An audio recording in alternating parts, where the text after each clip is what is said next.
네, 말씀 보시겠습니다. 오늘 은혜 받으실 기록된 하나님의 말씀은 창세기 49장 28절입니다. 구약성서 79페이지에 있습니다.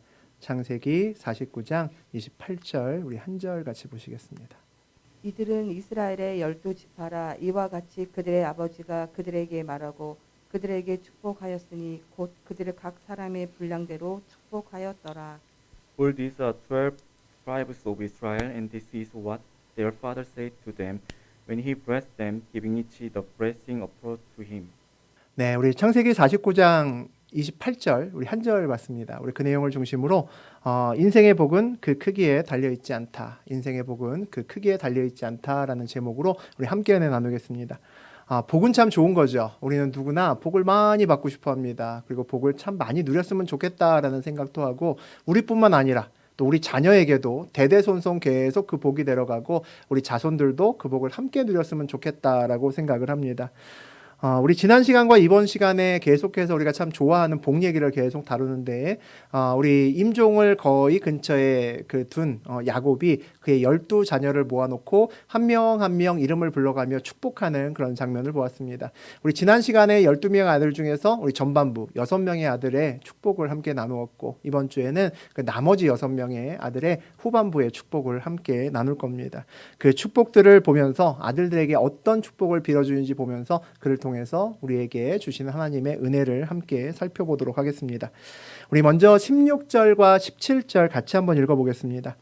다는 이스라엘의 한 지파같이 그의 백성을 심판하리로다. 다는 길섭의 뱀이요 샛길의 독사로다. 말굽을 물어서 그 탄자를 뒤로 떨어지게 하리로다. 단이라는 아들을 축복하면서 뭐라고 얘기를 하냐면 이스라엘의 한 지파같이라고 이야기를 합니다.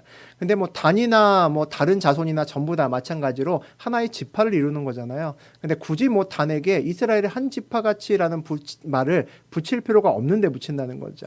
뭐 예를 들어서 우리 어떤 남자아이가 있는데 이 남자아이가 한 남자로서 온전히 섰다라고 하면 어떤 느낌을 받습니까? 이전에는 남자답지 못했다는 이야기죠. 군대 갔다 왔더니 남자 됐네. 그러면 군대 가기 전에는 남자 같지 않았다는 얘기입니다. 단이 단을 보고 이스라엘의 한 지파같이 그의 백성을 심판하리로다라고 한 것은 그가 한 지파를 이루기에는 많이 부족했다라는 것을 암시합니다. 실제로 단지파는 많이 좀 수가 적은 지파였습니다. 힘이 많이 없었던 지파였죠. 그래서 혼자 독립적으로 하나의 지파로 이렇게 우뚝 서기에는 좀 많이 부족한 점이 많았습니다. 그런데 오늘 보니까 그가 그의 백성을 심판하리로다라고 되어 있습니다. 심판자, 우리 오늘날도 재판관이 되려면 법원에 서려면 굉장히 공부를 많이 해야 됩니다. 어려운 시험도 통과해야 되고 아주 똑똑해야 되는 거죠. 그러니까 이 단이란 지파는 그의 백성을 심판할 만큼 머리가 굉장히 우수하고 좋은 그런 지파라고 보시면 됩니다. 힘이 부족한 대신에 뭘로? 머리로, 그들의 지혜로 한 지파로 우뚝이 섰다라고 보시면 될 수 있는 거죠. 우리 유명한 그 사람들 중에 삼손이라고 있습니다. 다 아시죠? 우리 그 삼손이 바로 이 유명한 단지파에서 나온 사람입니다. 그가 한때 이스라엘을 구원을 했죠. 우리가 장점도 있고 단점이 있는데 많이 그런 얘기들 합니다. 자기 단점은 어느 정도까지만 올라오지 그걸 장점으로 바꾸긴 어렵기 때문에 장점을 많이 살려서 단점을 이렇게 보완할 수 있고 덮을 수 있을 만큼의 장점을 많이 우리가 부각시키고 더 성장시켜야 된다라고 이야기를 하죠. 하지만 이것이 이제 지나치면 이제 문제가 생깁니다. 오늘 17절에 보니까 다는 길섭의 뱀이요 샛길의 독사로다. 말굽을 물어서 그 탄자를 뒤로 떨어지게 하리로다. 단을 비교하는데 뱀과 비교를 합니다. 길섭의 뱀이고 샛길의 독사로다라고 이야기를 하죠. 싸움을 할 때 힘이 약하니까 바로 1대1로 맞짱 뜨면 질 가능성이 높죠. 앞에서 바로 정직하게 승부하면 힘든 겁니다. 그러니까 머리를 돌리고 함정을 파서 몰래 기다리고 있다가 상대편이 아무 생각 없이 편안할 때 갑자기 기습으로 덮쳐서 싸움을 승리합니다. 이것이 이 힘이 약한 단지파가 살아가는 방법이었습니다. 머리가 좋으면 우리가 보통 온전히 순종하기가 어렵다라는 생각이 많이 듭니다. 그리고 머리를 살살 굴려서 불순종하고서도 순종한 것처럼 살짝 그냥 포장해서 덮는 경우가 굉장히 많습니다. 단지파는 처음에는 여호수아가 분배한 땅으로 갔습니다. 12지파에게 쭉 분배를 한 그 땅에 갔죠. 갔는데 그 땅이 이제 쉽지가 않은 겁니다. 너무 센 놈들이 있는 거죠. 내가 쟤네들하고 싸우면 피도 많이 흘리고 많이 아프겠구나라는 생각이 듭니다. 그래서 머리를 뺑글뺑글 돌립니다. 아니야, 이곳에 갈까 말까 하다가 좀 쉬운 땅을 찾아보자. 열심히 쉬운 땅을 찾습니다. 결국 이스라엘 땅의 제일 북쪽에 있는, 그러니까 다른 지파가 별로 관심 없는 땅을 하나 찾아냅니다. 그 땅이 라이스 땅이었는데 그 땅을 잘 보니까 애들이 좀 비실비실하고 별로 싸움도 잘 못하는 애들이 드글거리고 삽니다. 보니까 토지도 좋고 농사짓기도 좋고 아주 기름진 땅입니다. 야, 저 땅이 우리 땅이다. 하나님이 저 땅 우리를 위해서 남겨주셨구나 라고 생각합니다. 그래서 그 지파 사람들이 몽땅 다 가서 싸움도 못하는 그들을 전부 다 내쫓고 그 자리에 자기네 집을 세웁니다. 그리고 나서 그 땅 이름이 라이스 땅이었는데 그 라이스 땅을 야, 오늘부터 이 땅을 단 땅이라고 불러. 단 이름으로 바꿔버립니다. 은근슬쩍 여기가 원래 하나님이 우리를 위해서 예배해 두신 땅이었어 라고 이야기를 하는 겁니다. 그들은 소기의 목적을 달성했죠. 원래 분배받은 그 땅도 좋은 땅이지만 그 땅을 차지하기 위해서는 피 터지게 싸우고 많은 사람이 죽고 힘들어야 됐습니다. 그런데 머리를 잘 굴려서 다른 지파들도 뭐라 그러지 않고 또 양질의 좋은 땅, 또 싸움을 하지 않고 쉽게, 아주 쉽게 손쉽게 그 땅을 차지했습니다. 그 후에 그 단이라고 불렸던 그 땅, 원래는 라이스 땅이었죠. 그 땅이 나중에 어떻게 되었나 우리 역사에서 살펴보게 되면 그 땅은 우상의 중심지가 됐습니다. 나중에 남북왕국 갈려질 때까지 내내 우상을 섬기던 땅이 단이라는 땅이었습니다. 왜 그렇게 되었을까? 약속의 땅은 믿음으로 성취하는 겁니다. 믿음으로 성취해야 되는 땅을 사람의 방법으로 그 땅을 얻었기 때문에 문제가 생기는 거죠. 쉽지 않은 땅에 가서 사명을 감당하면서 어렵게 살아가다 보면 뭐합니까? 기도하죠. 쉽지 않으니까 기도하는 겁니다. 내 힘으로 안 되기 때문에 기도하죠. 그러면서 믿음의 훈련을 받고 하나님과의 끈이 두터워지고 믿음으로 설 수 있게 되는데 그 과정을 바이패스한 겁니다. 생략한 거죠. 마지막에 결과물만 똑같으면 돼 라고 생각하고 기름진 땅으로 자기들이 찾아서 자기 방법대로 갔습니다.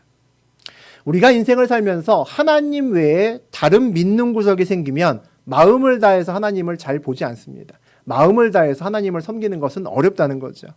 아마 힘들어도 단지파가 원래 분배받았던 그 땅에 들어가서 정말 벅차도록 어려운 상대지만 그들을 붙들고 싸우고 기도하면서 만약에 싸움을 이어갔다면 그들의 운명은 달라졌을 겁니다. 그들 땅에 우상이 판치는 그 후손을 보지 않았어도 될 겁니다. 단지파는 작은 지파였습니다. 그들에게 주어진 땅은 분명히 벅찼습니다. 하나님께서 야, 실수로 우리에게 저런 땅 주신 거 아니야? 라고 생각했을지도 모릅니다. 우리에게도 가끔 인생을 살다 보면 우리가 좀 차지하기 벅찬 그런 자리를 우리에게 주실 때가 있습니다. 감당하기보다는 단지파처럼 우리가 슬쩍 돌아가거나 딴 길로 가고 싶지 않은 그런 자리가 우리 앞에 놓일 때가 있는 거죠. 우리 새벽 기도회 할 때 함께 읽었던 얼마 전에 읽었던 문장입니다. 고린도전서 10장 13절 같이 읽어보겠습니다. 사람이 감당할 시험 밖에는 너희가 당한 것이 없나니 오직 하나님은 미쁘사 너희가 감당하지 못할 시험 당함을 허락하지 아니하시고 시험 당할 즈음에 또한 피할 길을 내사 너희로 능히 감당하게 하시느니라. 하나님께서 우리에게 하나님의 백성에게는 절대 감당하지 못할 시험은 주시지도 않는다라고 되어 있습니다. 이 말을 우리가 믿으면 언제나 믿음으로 우리의 땅에 가서 그 자리를 지킬 수가 있습니다. 우리가 하나님의 그 땅을 들어간다는 것은 사명이죠. 사명입니다. 우리에게 주어진 약속이고 사명이죠. 우리가 항상 주목해야 되는 것은 사명은 늘 우리 힘보다 큰 것이 주어집니다. 하나님께서 여러분에게 사명이 있다면 그 사명은 항상 우리 힘으로 벅찬 것이 주어집니다. 그래서 사명이라고 부르는 거죠. 만약에 우리 힘으로 넉넉하게 이길 수 있는 것을 준다면 그것은 사명이 아닙니다. 우리가 굳이 기도할 필요도 없고 내 힘으로 가서 얼마든지 할 수 있기 때문이죠. 사명은 내 힘이 아니라 하나님의 힘으로, 하나님이 주신 힘으로 감당해야 되는 것임을 우리가 잊으면 안 됩니다. 그래서 사명의 길을 걸어갈 때 하나님의 힘으로 걸어가야 그 사명의 길이 아름다울 수 있습니다. 단지파처럼 내 힘으로 하면, 내 머리로 하면 당장은 좋은 것 같죠. 당장은 편안한 것 같고 당장은 쉬운 것 같고 그 결과도 비슷한 것 같습니다. 하지만 그 끝에 하나님이 보이지 않습니다. 마지막에는 결국 크게 다른 인생길을 걷게 된다는 거죠. 네, 우리 18절 같이 한번 읽어봅니다. 여호와여 나는 주의 구원을 기다리나이다. 자녀들을 계속해서 한 명 한 명 축복하다가 이제 단까지 7번째까지 축복을 했습니다. 그 다음에 우리 야곱의 입술에서 갑자기 여호와여 나는 당신의 구원을 소망합니다. 이런 고백이 갑자기 나옵니다. 죽을 때 다 된 야곱, 앞으로 야곱이 몇 시간을 더 살지 아니면 하루를 더 살지 잘 모릅니다. 그만큼 지금 자기의 운명이 그 생명이 거의 꺼져가고 있는 순간입니다. 죽을 때 다 된 야곱이 뭘 기다립니까? 무슨 소망이 있다고 주의 구원을 소망합니다. 또는 기다린다라고 얘기를 할까요? 이것은 죽기 전에 하나님 저 10분만 1시간만 아니 하루만 더 살았으면 좋겠습니다. 그런 얘기가 아닙니다. 우리는 야곱이 죽음을 눈앞에 두었음에도 불구하고 아직 그의 소망이 끊어지지 않았다는 것에 주목할 필요가 있습니다. 죽음도 야곱의 소망을 끊을 수 없다는 거죠. 그가 이미 온전한 구원이 무엇인지 안다는 겁니다. 이 세상에 우리가 하나님 믿지 않은 사람이 세상의 끝을 앞으로 내 생명이 5분, 10분, 1시간 후에 끝난다라고 했을 때 무슨 소망이 있겠습니까? 다 내려놓겠죠. 그런데 하나님을 믿는 사람은 그렇지 않다는 겁니다. 죽음이 그의 인생의 끝이 아닌 것을 아는 사람만 죽음을 눈앞에 두고도 여전히 소망을 붙들고 기도할 수 있습니다. 야곱은 어떤 자녀에게는 넘치도록 축복했습니다. 정말 넘치도록 축복했습니다. 근데 어떤 다른 자녀에게는 암울한 미래를 예언하기도 했습니다. 부모인 야곱이 마음이 편하지 않았겠죠. 안 아픈 손가락이 어디 있습니까? 모든 자녀에게 넘치도록 축복하고 싶었겠죠. 우리도 자녀들에게 꽃길만 걸었으면 좋겠다라고 늘 생각하고 또 그렇게 마음으로 기도하지만 사실 마음 한구석에 그렇게 될 리가 없어라고 다 압니다.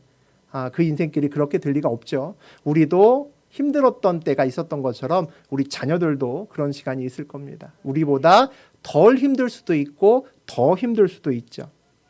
지금의 야곱이라면, 지금 저와 같은 믿음을 갖고 있는 야곱이라면 그 힘든 운명을 가진 자녀들도 야곱은 온전히 주님께 맡길 수 있을 것 같다라는 생각이 듭니다. 왜냐하면 야곱이 어느 누구보다 힘든 인생길을 걸었기 때문입니다. 오죽하면 자기 인생길을 돌아보면서 야 진짜 내 인생길 험악했네 라고 고백했던 사람이 야곱이었습니다. 그 인생길을 걸었던 야곱도 마지막에 그의 소망을 주님께 온전히 두는 사람으로 바뀌었습니다. 내 인생길도 이렇게 바뀌었으니 내 아들들의 인생길이 험한 인생길이 예약되어 있는 아들들이라 할지라도 그들도 나처럼 될 것이다 라는 것을 믿을 수 있겠죠. 아픈 매라도 은혜가 더해지면 사랑의 매로 바뀝니다. 우리가 하나님의 은혜 안에 있을 때의 축복이죠. 사랑의 매가 되면 그 매는 이미 징계가 아니라 온전한 회복을 위한 매로 바뀝니다. 은혜 가운데 휘두르는 매는 이미 과거가 아니라 미래를 위해서 휘두르는 매로 바뀝니다. 그러면 그것은 더 이상 매가 아닌 거죠. 우리를 지키고 보호하고 가르치기 위한 지팡이로 바뀌어 있을 겁니다.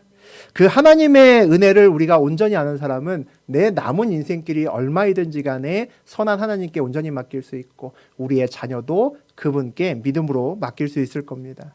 우리 다음에 축복하는 사람 보겠습니다. 19절 같이 읽죠.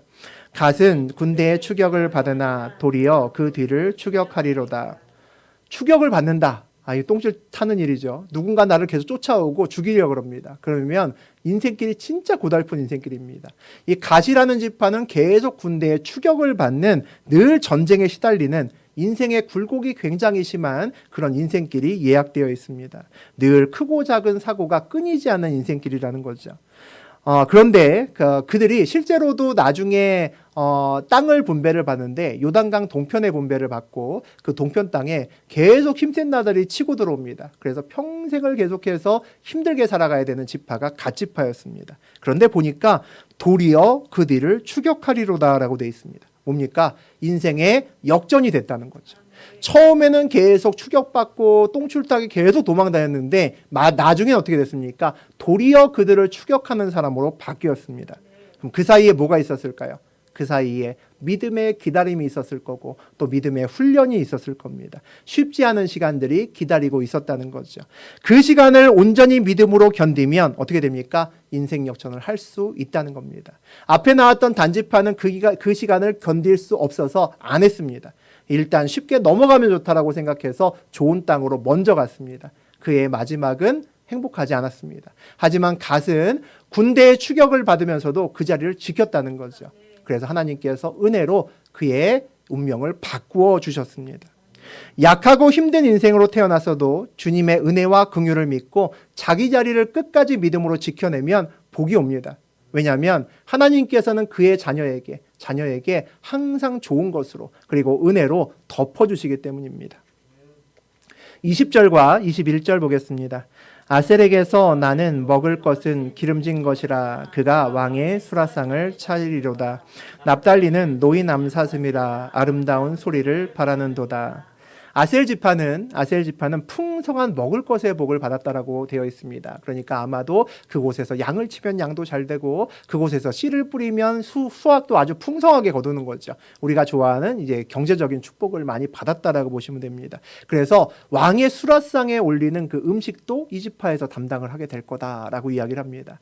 우리가 항상 내가 쓸 것보다 넘치도록 무엇인가를 부어주신다면 그 무엇이 나의 사명과 연결되어 있을 때가 굉장히 많습니다. 그 사명과 연결되어 있는 그것이 나에게 넘치도록 부어질 때는 나 혼자 잘 먹고 잘 살라는 것이 아니라 베풀고 나누라는 거죠. 아셀 지파는 그것을 가지고 왕의 수라상도 올려야 될 것이고 그것을 가지고 다른 지파를 도와서 먹고 살게끔 도와줘야 될 겁니다. 이 납달리 지파라고 되어 있습니다. 이 납달리 지파는 꽤나 강한 군사력을 갖고 있는 싸움을 잘하는 그런 지파였습니다. 그들이 싸움을 잘해서 노인 암사슴, 덫에 걸려 있지 않고 자유롭게 뛰어다닐 수 있는 그런 신분이 되었다라고 되어 있습니다. 그들은 나중에 기드온 아시죠? 기드온이 미디안과 싸울 때 그걸 돕기도 했고 다윗 왕이 세워질 때 또 그를 도왔던 지파가 납달리 지파입니다. 세상의 묶임에서 벗어나 자유로운 발걸음을 할 수 있는 사람, 그리스도인들이죠. 그리스도인들의 중요한 사명 중에 하나는 아름다운 소리를 바라는 겁니다. 아름다운 소리가 뭡니까? 복음이죠. 세상에 복된 소리를 전해야 된다는 겁니다. 하나님께서는 당신의 자녀들에게 세상에 살지만 세상에 묶이지 않는 자유로운 발을 허락하셨습니다. 믿음으로 그 발을 얻을 수 있는 것이 저하고 여러분이죠. 그렇게 자유롭게 만드신 이유는 아름다운 소리, 복음을 전할 수 있는 자격을 부여하신 겁니다. 세상에 묶여있는 사람은 복음을 전하지 못합니다. 세상에 묶여있는 사람은 자랑한다는 것은 보통 돈이나 자리를 자랑합니다.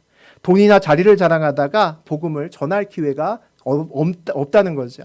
세상에서 자유로운 사람들만이 진정한 복음의 소리를 남에게 전할 수 있습니다.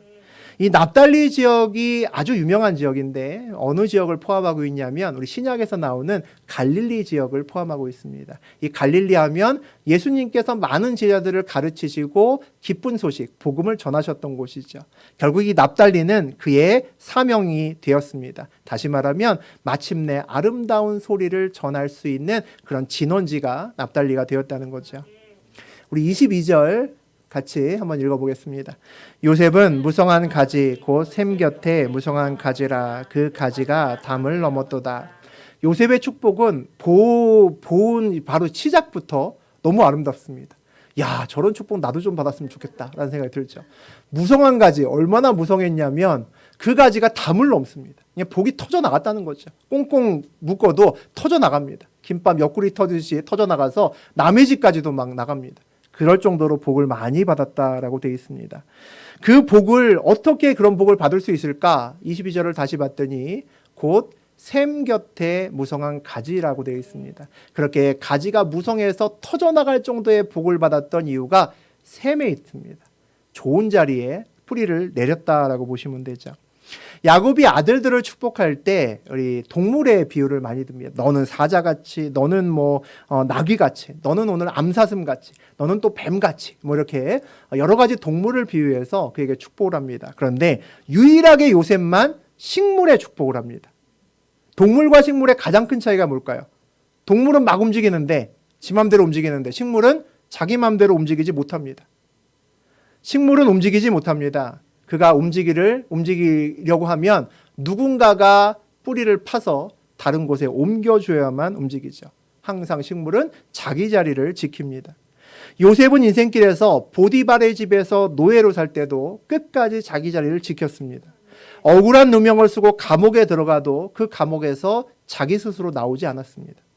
한 번도 스스로 자기 자리를 옮기지 않았다는 거죠. 오늘 말처럼 식물처럼 살았습니다. 세상의 눈으로 보면 우직하다 못해서 바보 같은 삶입니다. 미련한 삶을 살았습니다. 그런데 그런 요셉이 12명의 아들들 중에 가장 높은 자리에 있습니다. 애굽의 총리가 되었죠.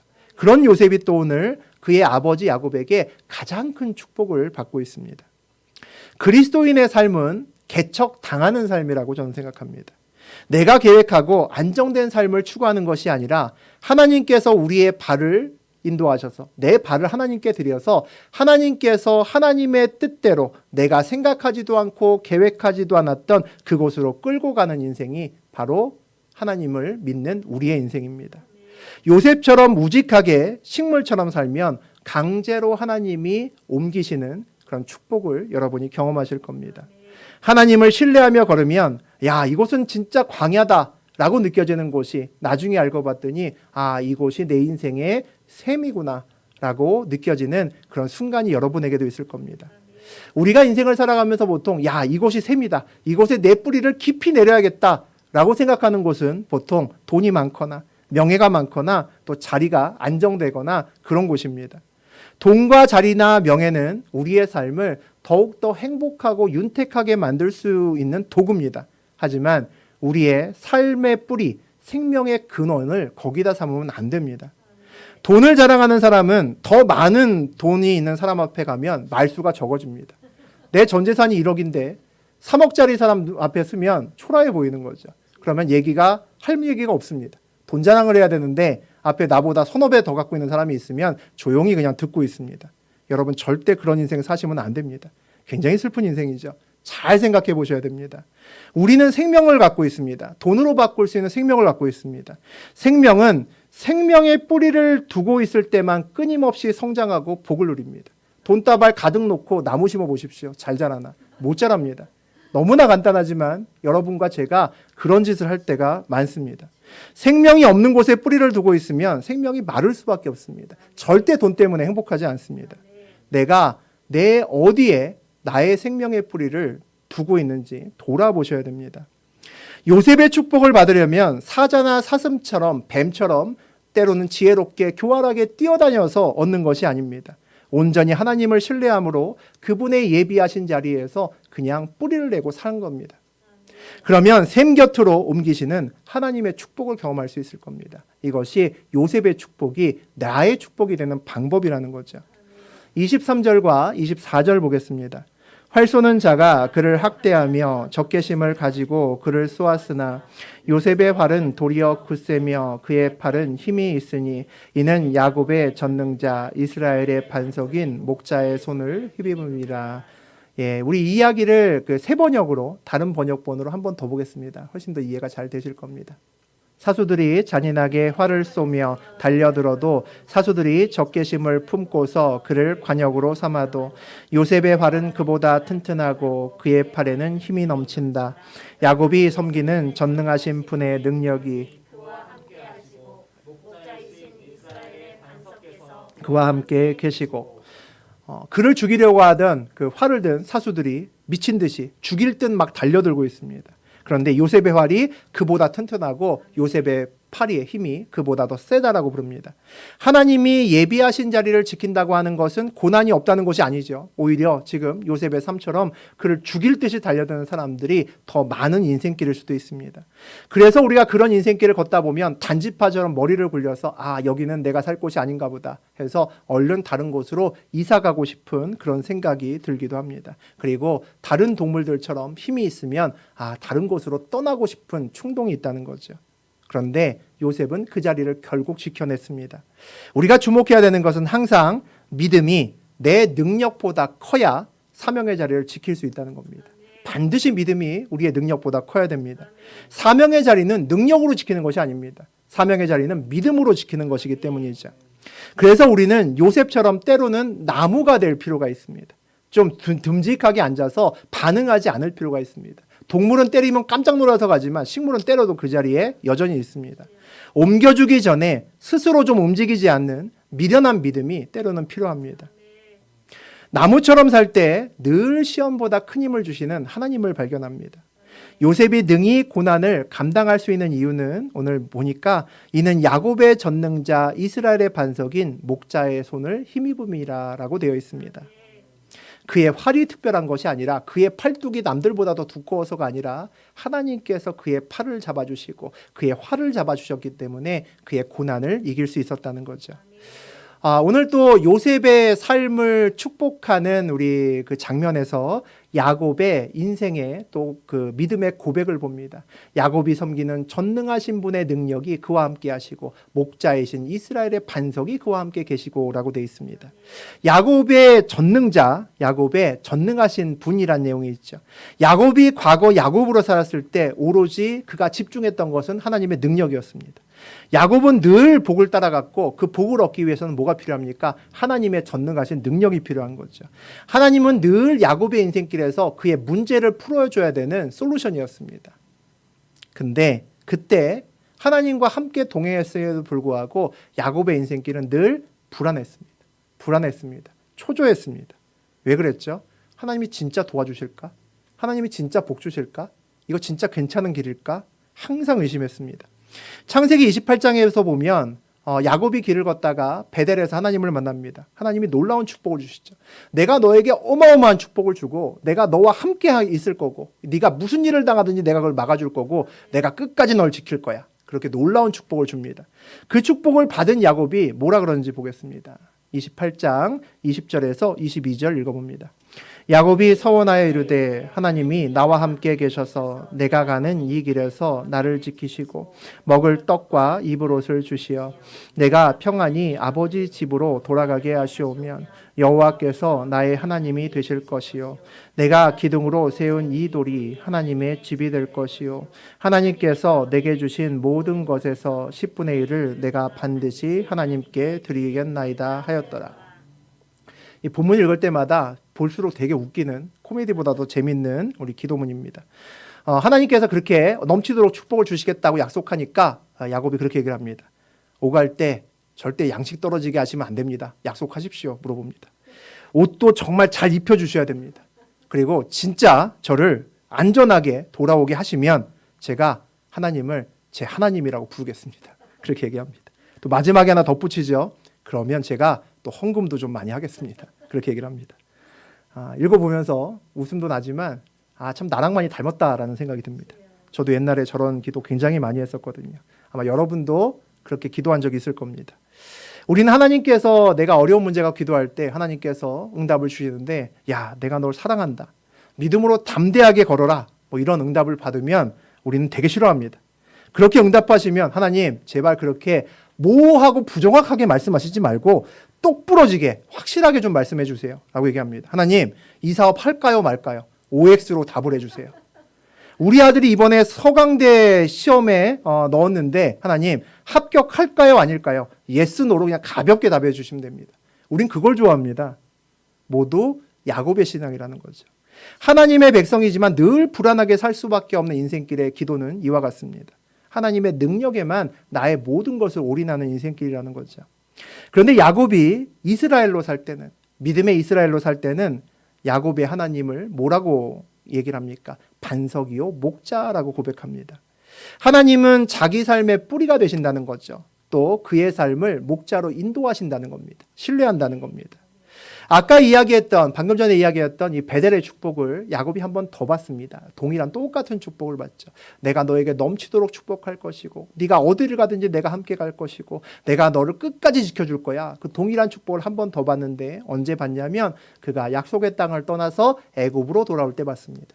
애굽 땅으로 들어가기 전에 마지막 가장 남쪽에 있는 그 이스라엘 땅이 브엘세바입니다. 브엘세바에서 길을 멈추고 거기에서 제사를 지내는 그 장면이 나옵니다. 그때 믿음으로 야곱이 놀라운 반응을 합니다. 우리 46장 2절 읽어보겠습니다. 그 밤에 하나님이 이상 중에 이스라엘에게 나타나 이르시되 야곱아 야곱아 하시는지라 야곱이 이르되 내가 여기 있나이다.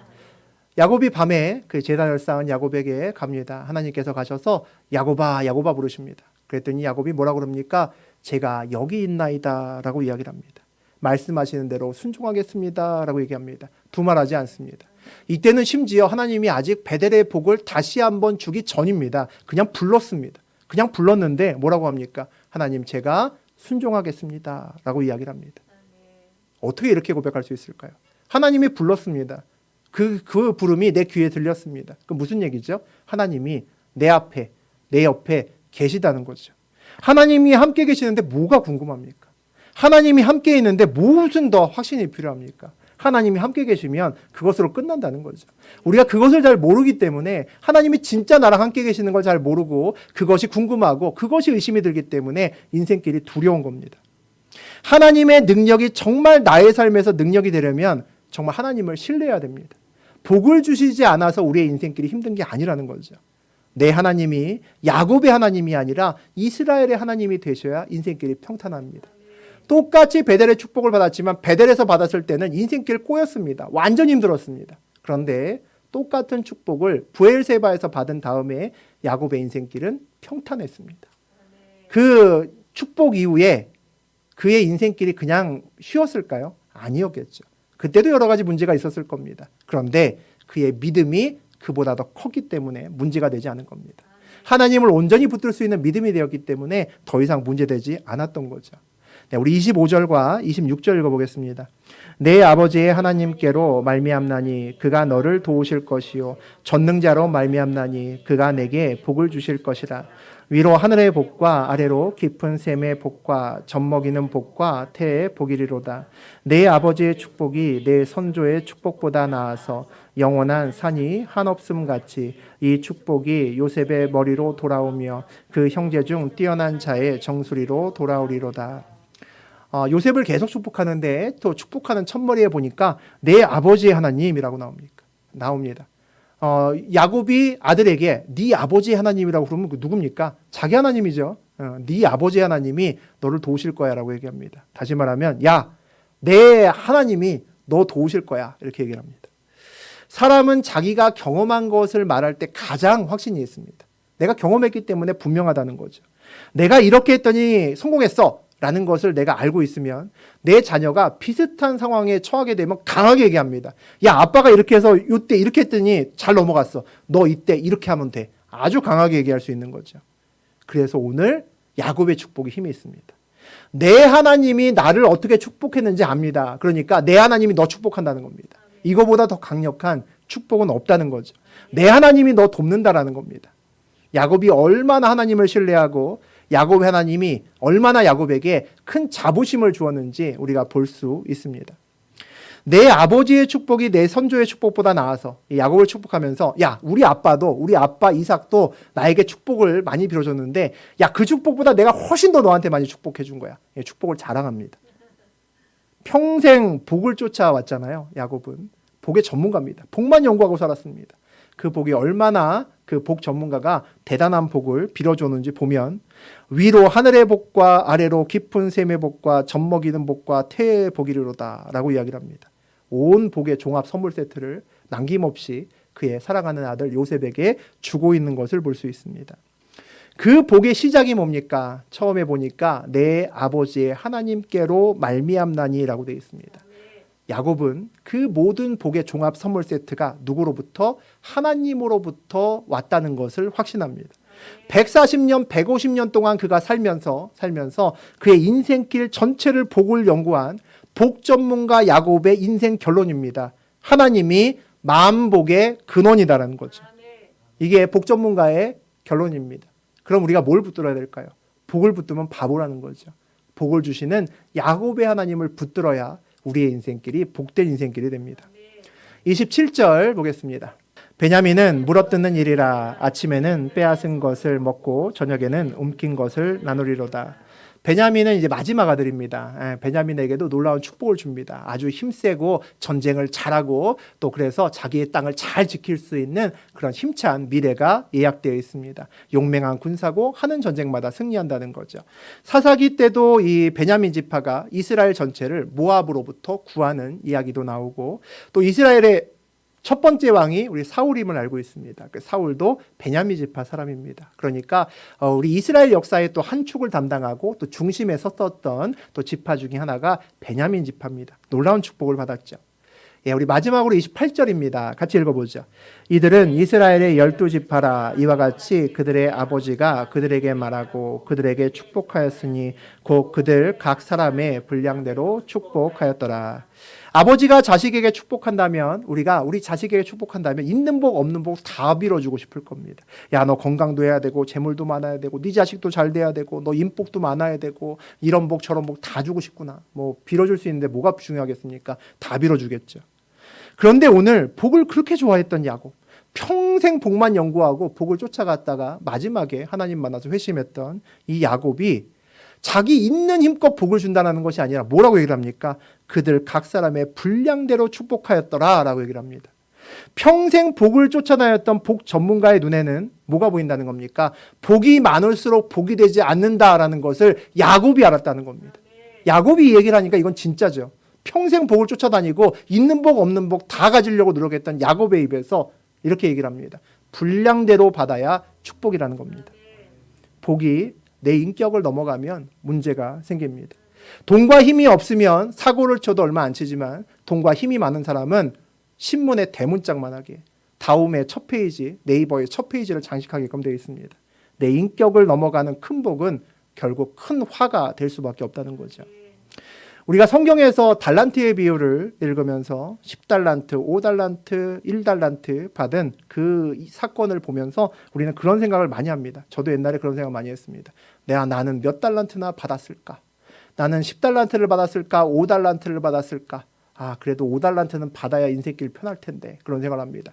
진짜 진심으로 1달란트 받은 자는 아니었으면 좋겠다. 그런 생각을 하고 살았던 적도 있었습니다. 그런데 정말 중요한 것은 내가 달란트를 몇 달란트를 받았느냐가 아니라 그 받은 달란트를 얼마나 잘 쓰느냐에 있습니다.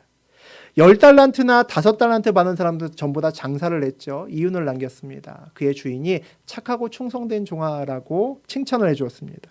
1달란트 받은 사람은 땅에 묻어두고 왔습니다. 그랬더니 게으르고 악한 종이다라고 저주를 했고 있던 달란트 1달란트도 뺏어버렸습니다. 하나님은 저하고 여러분에게 여러 가지 달란트를 주었습니다. 양도 다르지만 종류도 다릅니다. 내가 몇 달란트를 받았는지가 아니라 내가 어떤 달란트를 받았는지 하나님께 묻는 저하고 여러분 되셨으면 좋겠습니다. 내가 어떤 달란트를 받았습니까? 라고 하나님께 묻는 것은 나를 만드신 하나님께 나의 삶의 의미와 존재 목적이 무엇입니까? 라고 묻는 것과 같습니다. 특히 청년의 때에 이것이 굉장히 중요하다고 생각합니다. 그냥 돈을 많이 버니까 의사 되고 변호사 되면 안 된다는 겁니다. 받은 달란트대로 가야 정말 행복할 수 있습니다. 우리 사회에서는 특히 우리 한국 사회에서는 재능이 많거나 내가 공부를 잘 못해도 재능이 많거나 아니면 공부를 잘하는 학생들이 특히 그렇습니다. 잘하는 것도 많고 또 공부를 잘하면 기회가 많죠. 선택할 수 있는 것이 많다 보니까 그냥 할 수 있는 것들 중에서 남들이 더 이걸로 하면 너 돈 잘 벌어. 이걸로 하면 더 성공할 수 있어. 그 길을 그냥 별 생각 없이 그냥 갑니다. 남들이 다 가서 좋다고 하니까 의대 가고 법대 가고 약대 가고 뭐 경제학과 가고 기타 등등 요즘에 뜨는 그런 과를 갑니다. 달란트 찾지 않고 내 인생의 목적이 무엇인지 정말 고민하지 않고 그냥 그 길을 걸어가면 결국 묻힙니다. 아주 평범해집니다. 내가 돈 때문에 자리 때문에 어떤 일을 하는데 얼마나 열심히 하겠습니까? 처음엔 열심히 하지만 끝까지 열심히 할 수 없습니다. 내가 기쁨으로 그 일을 할 때 그 일을 끝까지 열심히 할 수 있는 거죠. 시간이 지날수록 뒤로 처지게 되어 있습니다. 무엇보다 뒤로 처지는 것도 슬픈 일이지만 더 중요한 것은 기쁘지가 않습니다. 내가 의사로 살아도 변호사로 살아도 그 삶이 기쁘지가 않다는데 더 큰 문제가 있습니다. 달란트대로 살아야 되는 거죠. 달란트대로 사는 사람은 가장 큰 특징이 기쁩니다. 옛날에 제가 실험실에서 연구하고 사업했을 때 제가 바이오 쪽에 있었으니까 요즘처럼 만약에 코로나가 이렇게 터졌을 때 제가 그 일을 하고 있었다면 아마 눈코 뜰 새 없이 바빴을 겁니다. 진단키트 만들고 뭐 치료제 개발한다고 막 방방 뜨고 여기저기서 막 프로젝트 따오고 막 이런 일을 했었겠죠. 그런데 저는 그때보다 지금처럼 말씀 묵상하고 이렇게 전하는 것이 사실 훨씬 더 기쁩니다. 다른 사람은 이해하지 못하는 사람이 많겠지만 만약에 그렇게 생각하면 편합니다. 똑같이 한 달에 돈 100만 원씩 받는다면 저 그 일 안 하고 이거 합니다. 근데 사람들이 헷갈리는 이유는 그거 하면 돈 많이 받고 이거 하면 돈 적게 받기 때문에 흔들리는 거죠. 설교를 준비하면 저는 오래 앉아 있어도 행복합니다. 저보고 만약에 교회에 와서 워십 댄스를 하라 그러면 저는 교회 오는 것이 정말 싫을 겁니다. 고난일 겁니다. 막 교회 안 다닐지도 모릅니다. 자기에게 맞는 일이 있습니다. 그걸 찾아야 된다는 거죠. 오늘 야곱은 12아들을 놓고 전부 다 그들에게 축복을 합니다. 달란트를 다 받았습니다. 그런데 어떤 이는 많이 받고 어떤 이는 조금밖에 못 받았죠. 조금 받은 사람이 요셉만 축복하네. 요셉만 담장을 넘기네. 막 이러면 마음에 상처가 됐겠죠. 하지만 모두가 봐야 될 것은 모두에게 달란트를 주었다는 겁니다.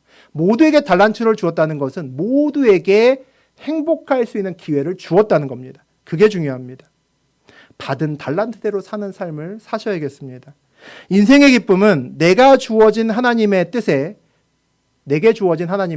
말씀에 내가 여기 있습니다 라고 순종으로 고백하는 것으로부터 인생의 기쁨이 시작됩니다. 그리고 우리의 믿음이 우리의 능력보다 클 때 우리는 우리의 인생길을 기쁨으로 끝까지 하나님과 걸어갈 수 있습니다. 우리의 인생길이 절대로 얼마나 복을 많이 받았는지, 3달란트 받았는지 5달란트부터 행복하다, 그런 것이 아닙니다. 절대 달란트의 양에 달려있지 않습니다. 얼마나 믿음으로 내게 주어진 달란트의 삶을 살아내는지, 복을 누리느냐에 달려있습니다. 그 비밀을 알고 주님과 함께 걸어가시는 저와 여러분 되시기를 주의 이름으로 축복합니다.